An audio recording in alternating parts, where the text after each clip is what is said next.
one normal season of Champo football. That's all I ask for, Justin. 5 games it's taken for a sacking. 5 games it's taken for a sacking for a manager who was appointed 113 days ago at the time of recording. We could talk about sackings happening early on in the season, but the fact that this one was made over the summer, this appointment was made over the summer, that just adds to the weirdness. Yeah, I know we had a sacking. Well, it wasn't technically a sacking. It was a mutual departure, wasn't it, after the first game of the season last season? But because it was mutual, it doesn't really count, I guess, because 5 games in for there to be a sacking is just ridiculous. But look, we've got a lot to cover in today's show. Justin, Championship football is back after the international break. That is great. And we saw that on Friday with Ipswich smashing Sheffield United 5-0, which we reacted straight to after the final whistle. Go back and listen to that if you haven't already for our reaction to that game. We spoke at length about how we thought that was probably going to be the end of Rubén Sellés, and it's turned out to be the case. He has been sacked just 5 games into the season.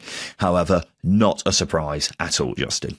No, it isn't. It's been untenable, hasn't it, really, because of how poor it's been. I think it's one of those things where I've said it in the stream on Friday. May as well repeat myself again, just in the fact that I do think he's had a rough deal with how things have been set up for him behind the scenes at Sheffield United. But ultimately, when you have 2 weeks to work with players, and the showing is a 5-0 defeat and complete disjointment at times, and I wouldn't say a lack of motivation, but it certainly felt like some of the players just had no idea what they were doing at times. And I know it's very easy to say that, but genuinely was the case. There was a lot of passenger defending, if you like, which I think if Ipswich are going to win 5-0, make them work for it. Sheffield United didn't.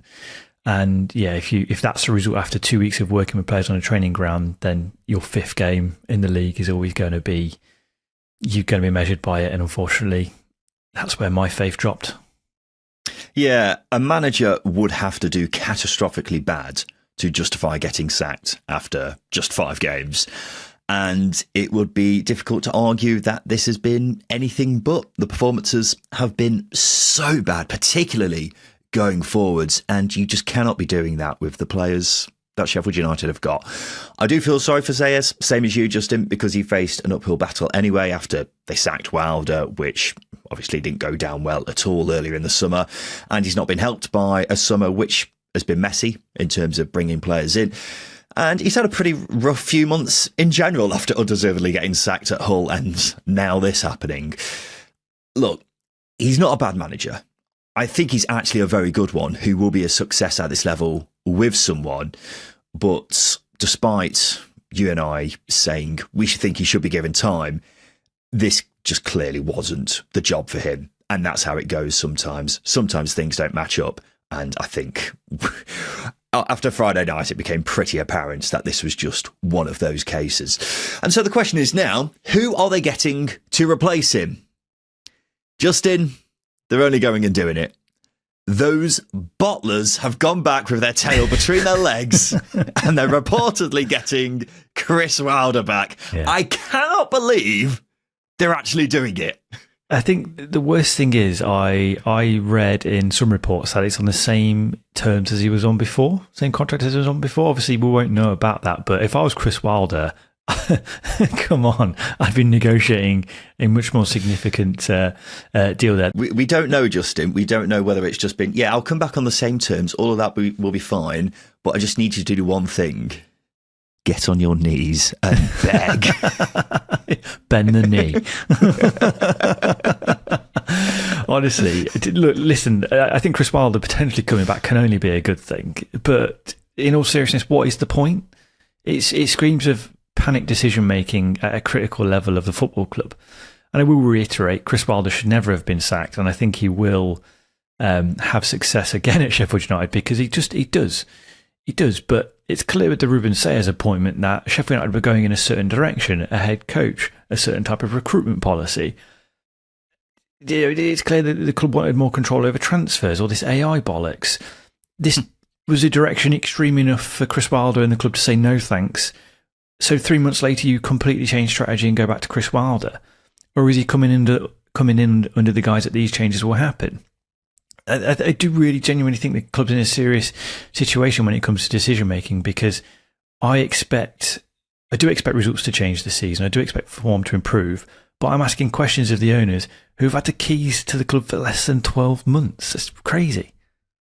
Yeah, I've got some question marks myself, which we'll get onto more shortly, but I just wanted to quickly revel in a bit more how thoroughly embarrassing this is for the Sheffield United hierarchy, because it's one thing sacking your manager after just 5 games, but replacing him with the guy who was sacked 3 months ago to get that manager, yeah, it's humiliating. I would have loved to have been a fly on the wall in that conversation when Wilder picked up the phone, because it must have been embarrassing, because it was probably the same person who sacked him calling him up, and now they've grovelled and begged him to come back. And I mean, I'm getting secondhand embarrassment just talking about it, but I bet Wilder is pissing himself on the inside as well. He won't admit it, but he definitely is. And look, we've suggested in the past, but I didn't think they'd actually go and do it, because it is the ultimate admission of messing everything up, isn't it? And so an awful lot of trust will have been lost in those who sacked him in the first place. But going back to what you were just saying, Justin, is it the right call? Obviously, they needed to sack Sellés. That had become obvious. I'm not doubting that for a second. But are they right to get Wilder back? Or should they have gone elsewhere? It definitely would have saved a lot of embarrassment if they went elsewhere. But I'm just not sure it's the right route to go down. But this is what I was saying. It completely rips the blueprint up that they were putting down in place. It's a case of just grow some bollocks and stick to it. This is it. This is why it's so confusing. I don't think we've ever seen a club do this before. I mean, Steve McLaren at Derby a few years ago, but that wasn't under the similar circumstances. He was sacked, he went to Newcastle, sacked by Newcastle, came back to Derby not too long after that. But this one is all the more stranger, because it feels like Chris Wilder holds a lot more power than the people who are paying the bills. It's just bizarre, and frankly, I think it's quite a dangerous position for the owners to be in that scenario, because as owners, do you want all the popularity to be with a manager? No, because he becomes unsackable, and when a manager becomes unsackable, it becomes very difficult to run a football club. So yeah, this is a strange decision to get him back. I don't think it's the wrong one. It was the wrong one to sack him, clearly, but to completely detract and go off the tracks of what they were doing before with their approach. It's really a red flag, a big red flag. Yeah, I completely get what you're saying, because the whole reason they got Sellés in the first place was because he was more suited to how they wanted to go forwards with being more data-led and what have you. So it is strange that they've now gone back to the person who they thought wasn't appropriate for that. But they always say, don't they, Justin, never go back. This will be the second time Chris Wilder has gone back now. And I don't know how I feel about it. You're right. Should they have sacked Chris Wilder in the first place? No. But I did have concerns about him heading into the season, because even though he got a record points tally for a non-promoted side last season, they did capitulate at the end of the campaign, him losing his head being a big factor in that, and then losing the playoff final like they did when they were a goal ahead. So even though he did a cracking job last season, there were still a few cons against him. And going back now, I know it's only been 3 months, but a lot of water has passed under the bridge in that time.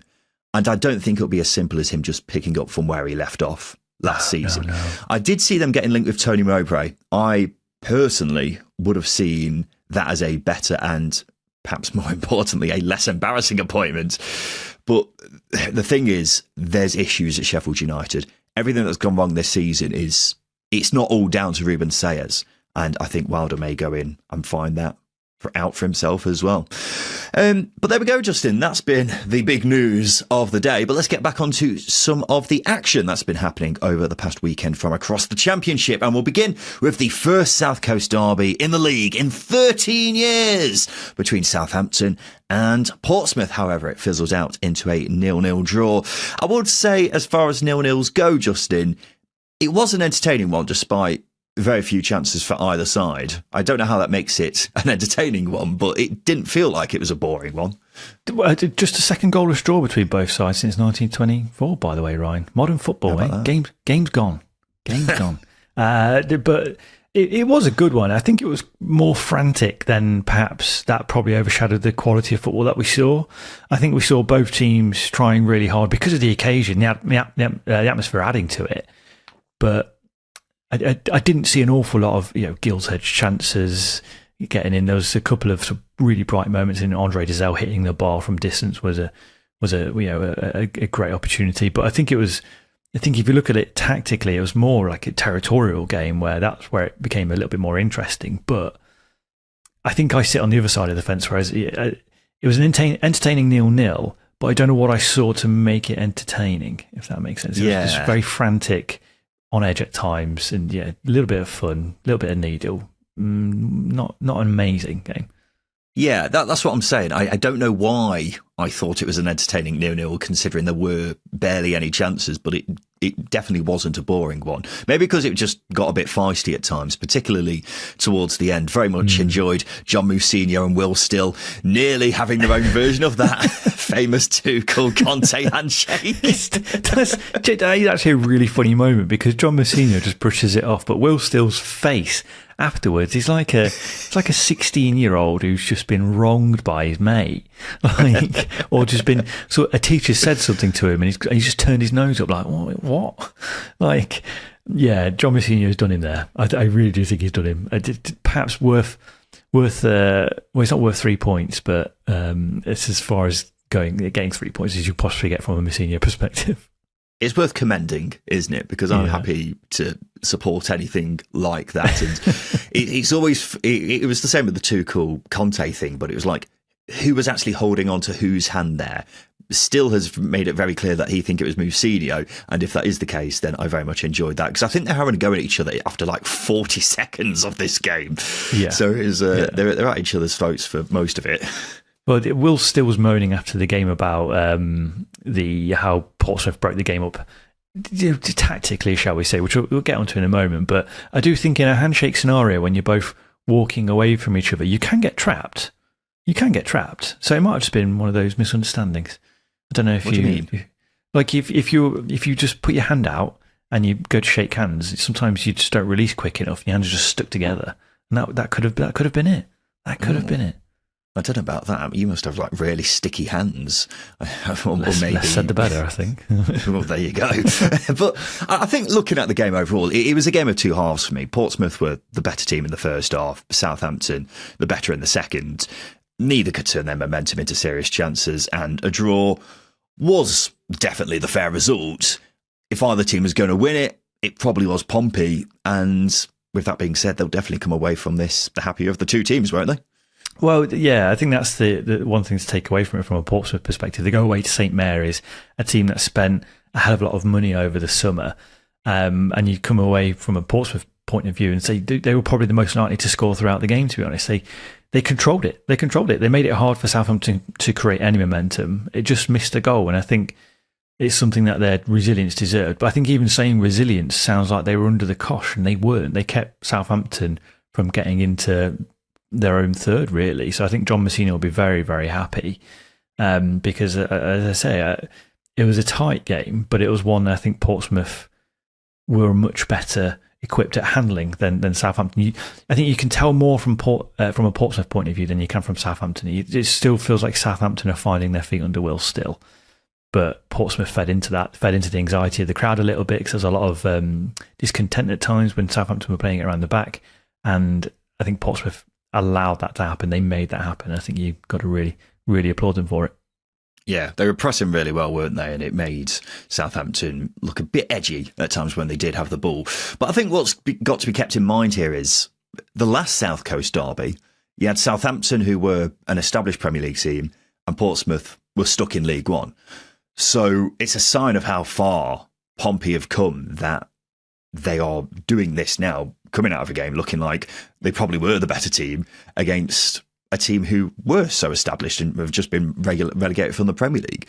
And you got to remember as well, Southampton away is probably going to be one of their trickiest fixtures of the season for any championship teams. So if you ignore all the derby narrative, Southampton have a lot of talent, have spent a lot of money, but Pompey have not only gone there and got a point, they were just about the better side in my eyes. So they've shown they can go toe-to-toe with anyone in this league, and I'd be very encouraged about the season ahead because I definitely wouldn't rule out Portsmouth being in the playoff conversation as time goes on. And in even better news for Pompey, Justin, their famous fan John Westwood has got his wig back. We were saying on Friday how the iconic big top hat with blue dreadlocks had been nicked, apparently by Southampton fans while he was watching a game in the week. However, it was anonymously sent to his bookshop just outside of Portsmouth, with Westwood saying he was absolutely gobsmacked to get it back. So what a weekend for Pompey.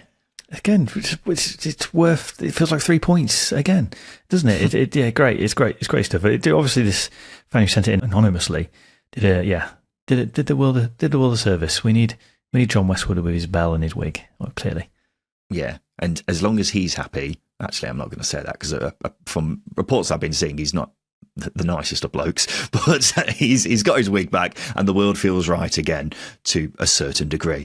What are we thinking of Southampton after this one, Justin? Yeah, they look disjointed at times. I think that would be the best way I can phrase it. Specifically going forwards, it was possession for possession's sake. I think Tom Fellows looked the sharpest. He certainly looked the most dangerous, which is what you want. But this just felt like a game that Southampton couldn't get a handle on. It kept going flat. That was because of Portsmouth. Did a really good job tactically, and the game management was really good. But Saints never gained a grip on it, and I think when you do spend upwards of 40 to 50 million in a transfer window, you expect a team to do a lot better in handling dark arts. Not even dark arts; it's just good game management from Portsmouth. And I think Will still was weirdly angry about a lot of things in this game.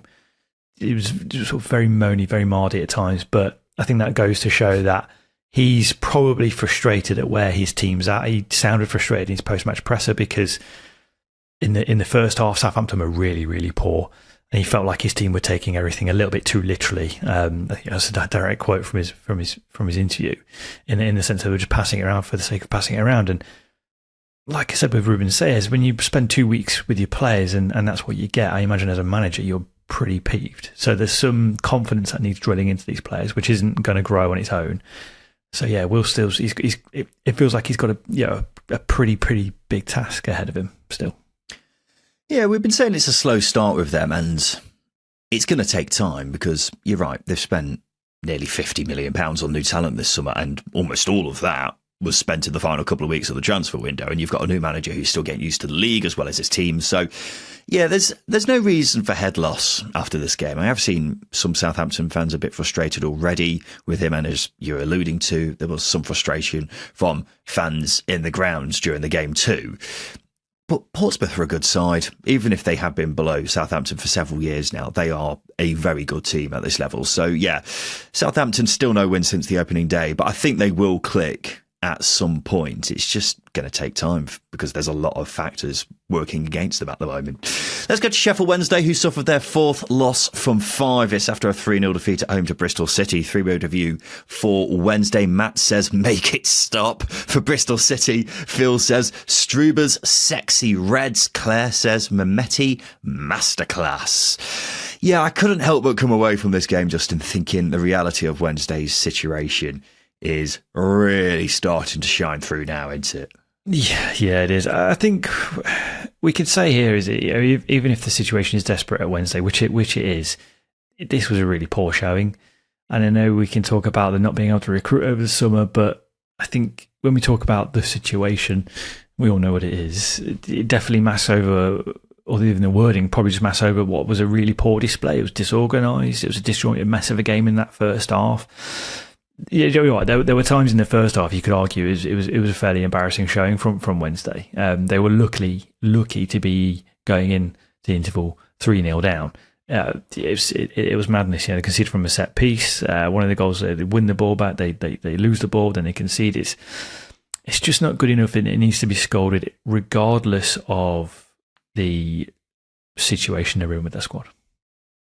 Well, I remember on the first game of the season, and people were looking at Wednesday's starting 11 saying, this team isn't as bad as people were making out. But that was completely ignoring the bench and the fact that those players are being asked to play 46 games in a season. Some players can do that, but only a certain few, because it's really tough when there's no rotation in the squad. And if there's one knock to a Max Lowe or a Barry Bannon or any other first-team player, the replacement is an academy player. I know we're only 5 games in, but early on we had the players rallying together in unison despite their circumstances and playing a lot better than people expected. But it's a hard thing to keep that mentality going, and it looks like it may have run out already because, Bristol City didn't have to do a lot here, and they won 3-0. It was pretty comfortable in the end, and I think it's starting to really sink in now for Wednesday fans that, unfortunately, and we all know, it's down to one man, but this is going to be a long old season, isn't it? Well, that's the desperate situation that they are in. But I don't think it's ever been a case of them not believing it's going to be a long season, because obviously the main objective for supporters is obviously trying their hardest to increase the noise on Defon Chansiri to sell the club. There's going to be a lot of anxiety between now and when the club is sold. So I guess all the players can do is give them something to shout about. But that 45 minutes is not the way to go about it. It's not the way to distract a few people. But as long as Wednesday fans are still committed, still getting protests in, that's the main thing for them, I think. There were protests at this game once again, fans raising their scarves and posters on the 10th minute calling for Chansiri to go. Supporters also gathered under the south stand following the full-time whistle. And look, the protests aren't new. They've happened at almost every game so far, and how much Chansiri notices them is, well, actually taking them in, I'm not actually sure. But the point is that they're continuing to highlight their current plight, and it means it gets covered in the media by people like us, and that means it highlights to the decision makers, i.e. a certain regulator, how badly something needs to be done, because I haven't heard any news in a while regarding a takeover, so it's becoming increasingly likely that is the only way any change is going to happen at Wednesday, by Chansiri having his hand forced. So what I'm trying to say is, keep on protesting, Wednesday fans, even though it is probably going to be quite painful watching your club for the foreseeable future. Not sure how much you could read into any team who beat Sheffield Wednesday right now, Justin, and the same goes for Bristol City here. As we're saying, they weren't astonishing, but still won 3-0 away from home. There have been reports this morning, though, saying Bristol City are close to being taken over. Saudi boxing promoter Turki Al Sheikh is estimated to be worth more than £2 billion and is apparently set to make an offer for the Robins. Your thoughts, Justin? I think Bristol City clearly need investment. I think the relationship between the Lansdowns, the current owners, and the fans has grown a bit tiresome. The club is sensibly run, but it feels like investment is needed, or new owners, to take it to the next level that I think the Lansdowns do envision.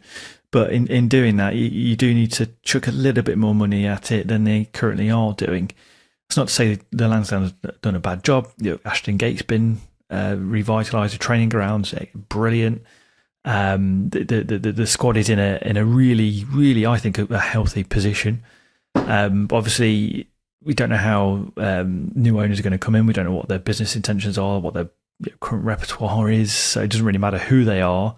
As long as they've got the club's best interests, that's paramount. That's absolutely paramount, because, as I say, we know good, so very wealthy people can come into owning a club, but sometimes they are just still a bit shit. Sheffield United owners are very, very wealthy. They've been a bit shit. So that's the caveat. So far, we'll make that clear. It's still early days for Sheffield United's ownership. Yeah, I think there is the elephant in the room here, which has to be addressed, and it's to do with sports washing, which we're continuing to see in football and loads of other sports, which Al Sheikh has been a major player in for Saudi by taking big boxing matches there. He seems to be quite close with the Saudi Crown Prince. I'm not suggesting Bristol City fans should not want this takeover to happen, but I mean, me personally, I prefer it if potential owners weren't such big players in regimes with horrendous human rights records. I also get, though, that you do well to find any billionaire who's a saint. As far as Bristol City are concerned, they're a club which quite obviously needs investment. As you say, Justin, they've literally had back-to-back transfer windows where they've spent nothing. And this is coming off the back of their best season in nearly 20 years. This summer was a chance for them to capitalise on that. And I'm not saying they won't or that they should have spent beyond their means if the money isn't there. they shouldn't spend for the sake of it. But at the same time, it just shows how hard it is for clubs to break through that glass ceiling into the Premier League if you don't have an awful lot of money and spend it really well. And as you say, the Lansdowns have got them to this kind of, this current position that they're in, which is great, but they clearly need a bit more. So as far as extra investment is concerned, great. I just don't particularly like where the money's coming from. Justin, let's have a look back at how we did with our predictions in Friday's preview show. And I have tied level with Justin Peach. It's after my bank of Ipswich to beat Sheffield United came in, and boy did it. Justin drew a blank, though. It was cruelly denied an outsider victory, with Coventry scoring a 96th minute equaliser against Norwich. So that leaves it at 5-5 for the scores for the season. All to play for, Justin, you big shithouse. Yeah, but also, I know we'll get onto it, but Derby robbed West Brom, and it was a scrappy win, or a scrappy goal, scrappy equaliser by Coventry. So yeah, Norwich didn't do much to earn that win. So just big middle finger to both of those teams. They really, really screwed me over. I guess so. And we'll talk about that very shortly, shall we? Because we'll have a quick break, Justin. After that, we'll talk about more of the action from across the Championship this weekend.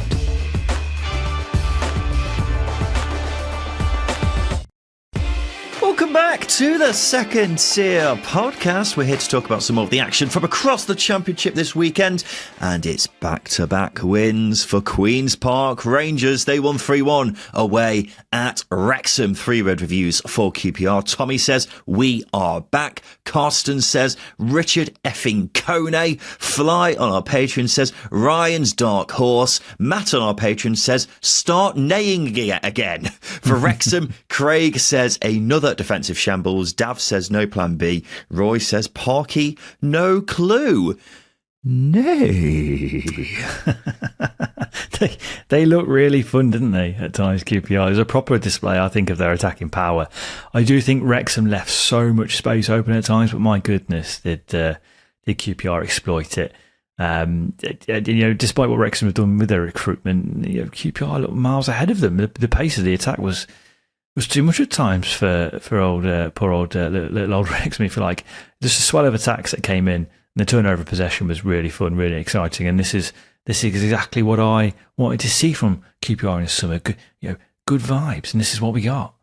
Yeah, a lot of vibes flowing around here, because this was a great game for the neutral. Both had plenty of chances, and Wrexham will probably be thinking they could have got something from this if they were a bit more clinical and if Connor Cody didn't have rocks in his boots. But QPR were great. Richard Kone standing out once again, justifying why he was my pick during the international break of signing of the summer with a brilliant strike. And good to see Roman Burrell getting on the score sheet as well, who's a new addition from Burton. Defensively, they could have been better, but after a bit of a shaky start, QPR seem to have got their hands on the reins again of that dark horse, and I will continue to keep neighing for the foreseeable future. You'll be glad to know, Justin. But I wanted to talk about Wrexham because it's just 1 win from 5. Of course, spent a lot of money over the summer, and as always, there's a lot of attention on them for reasons we all know. But it's not been great so far, has it, for FC Hollywood? No, you can't really paper over it. It's been really poor.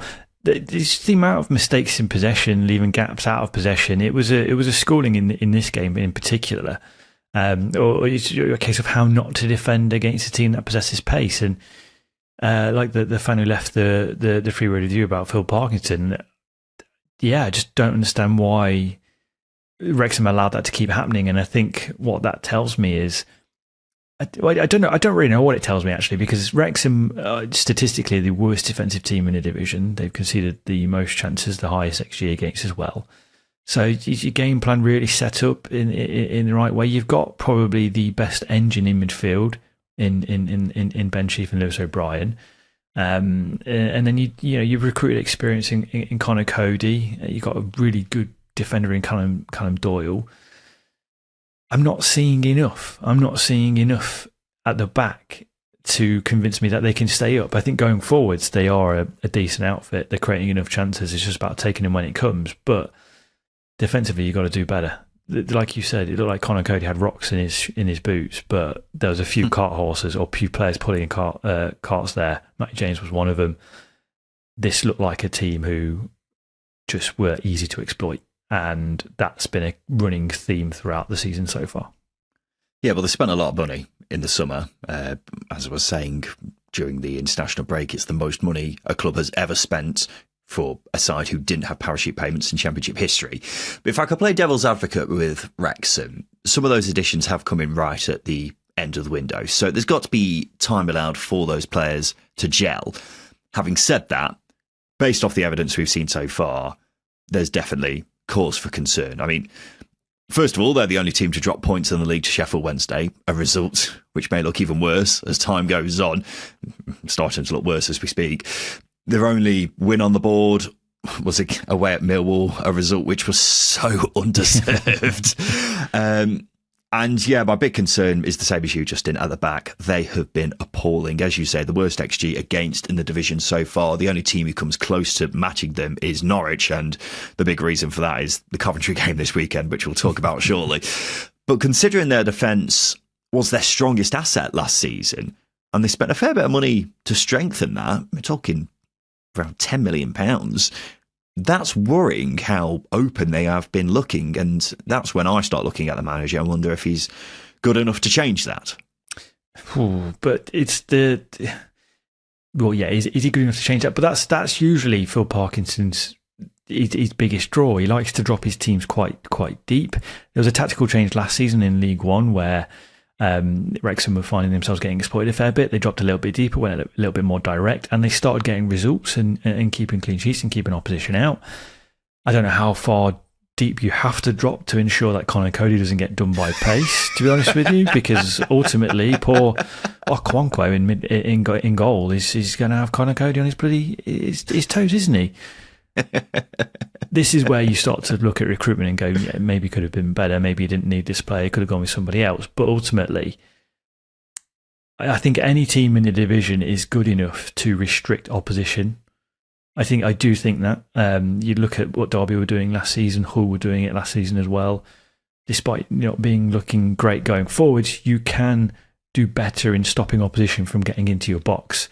Wrexham aren't doing that. There are other clubs that aren't doing that I'll be happy to bring up and complain about. But with this Wrexham team, considering the outlay, doesn't matter. I don't think it matters when these players are signed. Doesn't matter which players you've got in your squad. If you're not restricting team to or reducing shots against you, then you're in trouble. You're in trouble, and that penny has to drop very, very quickly for Wrexham. Yeah, and we got a fair bit of stick from Wrexham fans when we were doing our manager rankings earlier in the summer for having Phil Parkinson rock bottom of that list. But it's just his track record at this level, as we haven't seen any evidence to suggest that he is good enough, unfortunately. And he's going to be given time because of what he's done for the club. But in my mind, there's going to be a correlation between how high Wrexham finish the season and how long they hang on to Phil Parkinson, because the concerns that we have about him at this level, I haven't seen much evidence so far to change that opinion that he's not good enough, unfortunately. It's now 4 wins from 5 for Stoke City, the latest coming in a 1-0 victory at home to Birmingham. 3-word reviews for Stoke. Nick on our Patreon says, Potters win again. Rob says, simply the best. W says, back on track. Cal says, on the rise for Birmingham. Joe says, sideways and backways. Lee says, please just shoot. Yeah, not a game for the ages, this one. I think that's fair to say, but Stoke just keep on pottering. They do. It was, gave a few chances. I think it was a cagey game in the end, decided on a wicked header. But I think it was a good, solid display from Stoke. They started the game really, really well, perhaps feeding off a decent atmosphere. And I think the intensity of which Stoke approached the game, it matched that. Had some really good chances, mostly falling to Mubama. But Meinhof looked really sharp as well. Maybe Stoke could have done better in the second half, but I think before they scored, they probably could have been 1 or 2 up at that point. They were really, really active in getting into good areas, but I thought they were defensively sound. They managed the game really well. Is that Birmingham being very placid and dull in possession? Possibly, but ultimately Stoke managed the game much better than they would have done under previous managers in previous seasons. So I think it does show that Stoke are going in the right direction, despite them not being massively creative in this game. Yeah, I mean, was it the most stunning performance ever? Probably not. And I still don't think Stoke have been as good as their results suggest. But after they scored, they set up camp and Birmingham never came close to finding the equaliser, which from a Blues perspective, I would be concerned about, because that's 2 games in a row now where they've conceded first, the opposition have sat back, and Birmingham really struggled to lay a glove after that. Considering the talent they have, that really shouldn't be happening, and it's something other teams will definitely have taken notice of. So a bit of concern there for Blues, but fair play to Stoke. They stood firm, defended brilliantly. The standout in that regard was the goal scorer, Bosun Lawal. Unbelievable header, but even ignoring that, I've been mighty impressed so far with him at the back. 22 years old, actually joined Stoke last summer from Celtic, but barely played last season, only featured in 8 games last season. But he has been given his chance this time around and looks a brilliant talent, doesn't he? Well, Stoke have done well to recruit defensively, I think, especially this summer. So it's always going to be interesting to see how Mark Robins lines up. But in terms of how they are managing themselves, they're keeping opposition out, and that's down to the players that they got out on the pitch. And Bosun Lawal's one of those. Ben Wilmot's been fantastic as well. There's actually a clip of Ben Wilmot making a really, really good recovery tackle. That was worth the 3 points alone. It was a fantastic, but it just goes to show that everyone's buying into it. Lawal's part of it, Wilmot's part of it. They are doing a really good job of managing their opposition in games, despite them not looking too exciting. But you've got to grow up to the season, and it was the header that he scored, by the way, was the hardest chance they had in that game. It should never have gone in. But for whatever reason, it did. It was a looping header. It was a beauty, mate. I'm a big fan of headers, as we all know, and that was one of the greatest I've seen so far this season. But yeah, it is one thing you touched on there is Stoke have recruited quite extensively at the back. They got back Ashley Phillips on loan. They spent a bit of money on Maxim Talavirov, who was at Plymouth last season. So the fact that Lawal has been given his chance at the back is interesting, and he's definitely taken it with both hands. And he's got Ben Wilmot alongside him, someone who's always been very solid at this level. And just the 3 goals conceded so far, and those 2 will be so important for Stoke going forward. So can't take anything away from those 2. Derby County have got their first league win of the season. A late goal from Andy Vyman saw them win 1-0 away at West Brom. 3-word review for Derby. George says smash and grab for West Brom. Stu says jammy Derby County. How have Derby won this, Justin? It's a great question.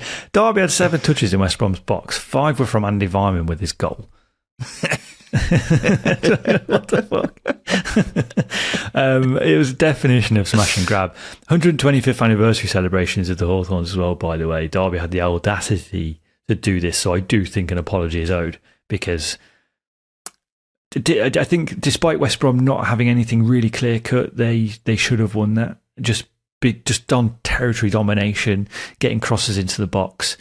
But ultimately, Andy Vyman, a 60-year-old Andy Vyman, having the composure of bloody Erling Haaland, and doing the business is wow, incredible stuff. Really was. Yeah, proper shithousing, wasn't it? Derby proper. Barely got out their own half for most of the game, and as you say, barely touched the ball in the West Brom box. But to be fair, it's not like West Brom were creating an overwhelming number of chances. Derby, by and large, managed to keep them at bay. I thought Matt Clark was a monster at the back once again. Genuinely a top 5 centre-back in the Championship for me. I will not hear anything else regarding that. And Craig Forsyth still doing a solid job at the ripe old age of 82. So perhaps not the most flashier performances, but it's very effective. I do sometimes, and I'll emphasise sometimes, find myself at a bit of a quandary with John Eustace, because underlying data-wise, his teams don't tend to be very good. And if it was any other manager, I'd probably be more critical. But the difference is he always gets the results, no matter how it looks in terms of the numbers. You know what I mean, Justin? That's an interesting debate to have, because I think Derby are probably one of the teams that I've been most disappointed by this season, mainly because, again, just talking about it with Wrexham, they're conceding so many chances and so much territory. And when you spend as much as they have done, I know they've not had everybody available just yet. This was probably the first game that they did. Patrick Agyemang made his debut, for example. It's always going to be a bit of a struggle when you don't have players available, but still, I expect them to do a lot better in terms of keeping opposition out. And they just haven't done that. So you are right to sort of flag that, yeah, John Eustace has this ability to outrun data a little bit, but if you do want to push into the playoffs, get into that top six, you've got to be better. And that's ultimately how you're going to measure John Eustace. Is he good enough to get a club into the top six? He's had the backing. Now he's got to deliver. So far, not been too impressed, but I'm not going to be too critical. I think you're being overly harsh. They just won at West Brom, and they got a hammered though, and they got a draw also away at Ipswich just before the international break. But that goes back to what I was saying. Yeah, in terms of when you actually watch the game, I remember a weird quirk about Derby's winning run last season. You know how they won a load of games at the end of last season and eventually managed to stay up. I think Derby lost the shot battle in almost every single one of those games. So it is a bit strange how they managed to get away with it. But at the same time, they didn't really get battered here because they managed. West Brom didn't really have that many great chances. Yes, Derby weren't exactly creating chance after chance themselves, but they're just resolute defensively. And I guess just being clinical up the other end. Now, how far that will go as the season progresses, I don't really know. But as I say, it works out for John Eustace. How he does it, I don't really know. But as long as that keeps happening, then Derby are only going to keep getting results on the board. And fair play to him for that. Some sad news coming out of this game, though, Justin. The game was paused because there was a dead bird on the pitch. The game was stopped for 5 minutes because of a dead bird on the pitch. Because no one went to pick it up. No, literally nobody went to pick it up. Whose job is that? Whose job is that? I was watching this at the time, but firstly, the hawk that dropped it is probably wondering where the fuck his dinner's gone. Was it a hawk? I read online that it was a pigeon. No. It was a pigeon that was dead. But where did the pigeon come from, Ryan? It's a hawk, isn't it? I thought it was a pigeon which dropped something else, like a smaller bird. But either way, I'm not a big fan of this bird cannibalism. It's birds do it, yeah. They're eye bastards, birds are. They really are. We know about this. We discuss it a lot in the Odds and More times, so get subscribing. There you go. If that doesn't get you signed up to the Patreon, I don't know what will. But yeah, very sad news. No one should go to a game and not go home. A 96th-minute equaliser from Haji Wright saw Coventry draw 1-1 at home to Norwich. 3-word reviews for Coventry. James says anti-football frustration. Matt says shithousery works, unfortunately. For Norwich, Olwyn says solid. Yeah, I think it's fair to say this goal was a bit overdue, Justin. I'd find it low-key pretty hilarious that Coventry scored 7 goals from 8 shots against QPR and just 1 from 28 here. It just goes to show that the law of averages exists in football, and this is an example of it. The stats in this game, I'm not going to go through them because this is the most one-sided draw I've seen in in a very long time. I have no idea how Norwich left Coventry with anything. The fact that the equaliser as well came from Harry Darling just dwelling on the ball rather than clearing it while he's under pressure, that should have been like if you're going. That's the best bit for me. The whole game, Coventry have been having chance after chance after chance, and then the equaliser comes from a goal which was so shit, so shit and so avoidable. The thing is, Haji Wright, who scored it, he fucking fell over. But Darling as well, it was like the person controlling him had run out of batteries in his controller because he just took so long on the ball. Yeah. And you're like, what are you doing? It's the 96th minute. Just get rid of it. I sound like a bloody Brexiteer when I say that, Data, but just get rid of it, man, for God's sake. But yeah, I'll read out some of the stats because you were trying to avoid it, but Justin, but you so did touch on them, some of them there. Coventry had 28 shots to Norwich's 4. Coventry had an XG of 4 to Norwich's 0.2. Only 3 teams managed a higher XG than that in a game last season. So how they didn't score until the 96th minute is beyond me. But you're absolutely right. What makes it even more incredible is the last time Coventry were at home, they won 7-1. Almost every shot went in. So this is really going from one extreme to the other. Yeah, it is, and that's what I mean. I don't know whether you'd still be quite happy as a Norwich fan to come away with a draw. I mean, you must be, because you got away with one there. You really bloody did. hell! They'll be like, how the hell have we drawn that game? Even though they conceded in the 96th minute and nearly won, they'll be like, we're very fortunate to get anything from that. Yeah, but I tell you what, there's a weird spin I'm going to put on it positively from a Coventry point of view. Disappointing you don't get the win after dominating so much. It feels like a bit of a waste. But I think it's actually a huge compliment that even a team like Norwich, who you don't associate with shithousery, to be honest with you, not over the past few years, even under David Wagner, you don't really associate them with that. They came, not really Liam Manning either. Well, exactly. They came and they set up shop and made it a horrible experience, I imagine, for everybody. That's a very big compliment, I think, because I think statistically, Coventry are one of the highest scorers, I think, either in the EFL or in England under Frank Lampard since he joined the club. So, they create a lot of chances, they score a lot of goals, and teams are going to do that. You've got to find a way. Victor Torp's been doing the business outside of the box. Let's blame him. Why are we blaming people? Because he didn't score from outside the box, Ryan. That's it. All right, bloody hell. Victor, what the hell are you playing at, you idiot? But yeah, it keeps up Coventry's unbeaten start. Norwich, I continue to not be overly impressed with so far, but they've got some results on the board and they somehow got a point here. And finally, in the South London derby, Millwall got a late equaliser to deny Charlton their first victory over their rivals in 29 years. 1-1. It finished. A cracking atmosphere in this one. It was the biggest crowd for this fixture in over 50 years. The big turning point, though, was a sending off for Kane Ramsey in the 74th minute, which Nathan Jones was not happy about. He said one moment of madness, laziness and stupidity completely changed the game. Which is a bit harsh, Justin.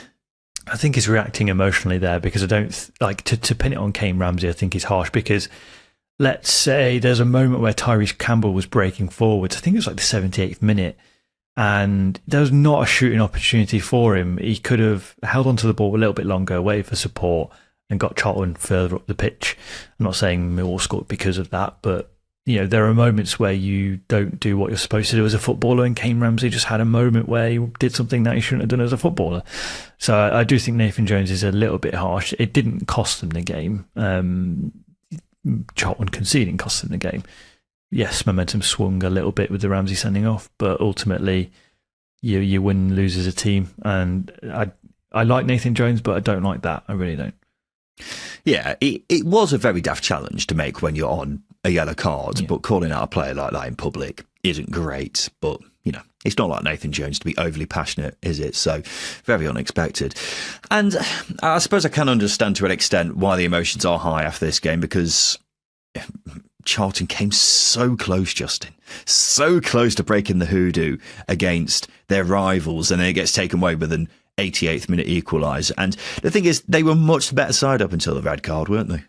Yeah, well, I think that's it. They were in control of the game a little bit. I thought Millwall were a little bit blunt, to be honest with you. And the way Charlton were breaking, they just looked more of a threat. But I think what we're seeing at the moment with Charlton is they're getting punished for not converting that domination into more chances, more goals. And that's just a harsh reality of the Championship. I do feel like they're going to settle in, but they're costing themselves goals, they're costing themselves moments. But they had warning signs before the equaliser, because obviously Millwall had that goal disallowed. So there were warning signs. It's just more lessons, but this is the harshest one, of course, because it was a derby that they've not won in almost 30 years. Yeah, I'm surprised to be looking at the table right now, and I'm seeing Charlton 18th with 5 points. I know we're literally just 5 games in, so the table doesn't really mean much right now. But that does surprise me, because I think they have been pretty good, actually. So, yeah, they'll be very disappointed to have not won this game when they were so on top for most of it. And you're right, Millwall were a bit blunt. It was probably their poorest performance so far, I think, actually. But that's just, unfortunately, how it goes. And when you've got that hoodoo hanging over you, yeah, it's the kind of thing that will really play on your mind going forwards as well, because you had a great chance to end that 29-year streak, and unfortunately it's going to be carrying on into next year now, so 30 years. So, yeah, that's just how it goes, unfortunately, for Nathan Jones, and that's why he's very peed off. Let's go to the polls, Justin. This is the part of the show where we give the listeners 3 questions on Twitter, because we want to get their thoughts on everything to do with the Championship. So the first question we put out was this. Are Sheffield United right to bring back Chris Wilder? Yes or no, they should look elsewhere? I think they should look elsewhere. Have some bottle. Have some bloody bottle. As I say, I think Tony Mowbray would have been spot on for that job, because experienced firefighter and bloody lovely bloke. I just want to see him back in football in general, Justin. 51% of people said yes. 49% said no, they should look elsewhere. So very blooming tight. Secondly, who's the bigger club, Portsmouth or Southampton? Just decided to start a bonfire on social media, Justin. That's an interesting bonfire. I'll stoke it though. I'll go. Oh shit, I don't know. I'll go Portsmouth. I'll go Southampton, because I think if you look back over the years, actually I'm not going to say that because otherwise I'm going to get loads of angry DMs, particularly from Luke Moore from the Football Ramble, obviously a big Pompey fan. But I'll say Southampton, and that's all I'm going to say on that matter. 60% of people said Southampton, 40% said Portsmouth. And finally, what's the best Toy Story film? 1, 2, 3 or 4? It's 2 all day. I always loved 2. I don't know if it's just because I had it on video and I'd watch it repeatedly. It was one of the only films that I had on video. But that one is such a nostalgia trip for me. But I think objectively, the best actual film is 3. Yeah, just because it just brings up so much emotion for me. Just I well up like a baby every time I watch that flipping film. I think it's Toy Story 2. This is a serious conversation and a debate that deserves 5 minutes. I think Toy Story 3 is fine. There's a bit of drama at the end. They're all amazing. Let's make that absolutely clear. In terms of film series, which have released 3 or more films, the Toy Story franchise is goated, Justin. I will not hear anything else. I can't think of anything better. It's faultless, but please, Pixar, original stories. Oh, they probably will do. They're releasing a new one, I think, aren't they? Exactly. Let's get away from sequels. Let's start making some new things. Come on. Oh, no, I'm happy with a million Toy Stories as long as they keep up the high standards, which is going to be difficult, but they are certainly doing it. 51% of people said Toy Story 1. 27% said 2. 17% said 3. 5% said 4. I thought 4 was good. Have you seen 4? 4's fine. It's fine. What's up with you grumpy git? I'm not grumpy. It's just eventually you get through them, and it's like it's lost the edge a little bit. It's lost the edge. Never for me. I'm still a child at heart. There we go, ladies and gents. That's been the polls, and this has been the Second-Tier Podcast. If you're a Patreon subscriber or a YouTube community member, don't go anywhere. We've got the extended edition of the weekend show coming up, which we like to call Zamora Time. We'll be talking about FIFA ratings, the new Football Manager, and Pigs in Blankets. If you're not a Patreon subscriber, sign up to get Zamora Time in every single weekend show. And for YouTube members, your Zamora Time is available exclusively to you as the next video uploaded to the channel. You can also click the card that will appear at the end of this video. If you're not signed up yet, audio listeners can head over to patreon.com/second tier. Link is in the description of this episode. And for YouTube viewers, just hit the join icon right next to the subscribe button on our channel page. Otherwise, that's just about time for us here on the Second Tier Podcast. We'll be back again on Thursday for a news roundup. So we look forward to seeing you then for that. But this has been the Second Tier Podcast. I've been Ryan Dilks. I've been Justin Peach. And a big thank you for listening.